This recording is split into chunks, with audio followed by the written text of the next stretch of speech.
मान लो आज रात को नरेंद्र मोदी जी ने ऐलान किया कि भारत हिंदू राष्ट्र बन गया आज से, मतलब कल सुबह से पूरा भारत हिंदू राष्ट्र ऐसी घोषणा हो गई लीगली। तो अब मुझे ये बताओ कि भारत देश में हिंदुओं को क्या फायदा होगा उससे? किसानों को क्या फायदा होगा? बेरोजगार व्यक्ति है, पढ़े लिखे डिग्री होल्डर है, उसको क्या फायदा होगा? सरकारी स्कूल बंद हो गई, एजुकेशन नहीं मिल रहा है, प्राइवेट स्कूल की मनमानी फी ले रहे, उसको क्या फायदा होगा? जो बहुत सारे बच्चे वंचित रह रहे हैं शिक्षा से, उसको शिक्षा मिल जाएगी। क्या फायदा होगा? मुझे जो ये जुमलेबाजी में लगे हैं हिंदू राष्ट्र हिंदू राष्ट्र हिंदू राष्ट्र, उससे हिंदू राष्ट्र बन गया हमारा देश भारत देश, तो फायदा क्या होगा? मुसलमान देश में है वो कहाँ चले जाएंगे? कि जो दूसरे धर्म के लोग हैं वो कहाँ चले जाएंगे?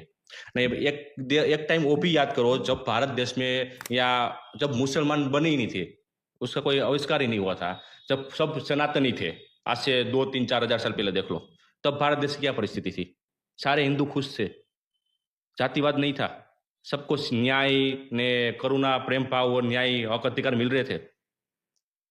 ये जो बाबा बागेश्वर ने जो धर्म के ठेकेदार है, हिंदू राष्ट्र राजनेताओं हिंदू राष्ट्र, जो जुमलेबाजी जो चूरन बांट रहे हैं ना आप लोग, जो ये पॉसिबल ही नहीं, कभी भी नहीं होगा, भारत के संविधान के अकॉर्डिंग कभी होगा ही नहीं है, एकदम झूठ है। वो जो अनपढ़ लोग हैं जिसको कुछ पता नहीं, व्हाट्सएप का एक मैसेज पढ़ लिया, ये करेंगे तो हिंदू राष्ट्र बन जाएंगे, मोदी हिंदू राष्ट्र बना देंगे, तो उसमें जुमलेबाजी में आ जाते हैं, मूर्ख बन जाते हैं। तो उन सबको मेरा सवाल है कि मान लो आज से हिंदू राष्ट्र भारत बन गया, तो क्या फायदा होगा? जो मैंने बोला उसको आपको ही क्या फायदा होगा, आपके बच्चों को ही क्या फायदा होगा?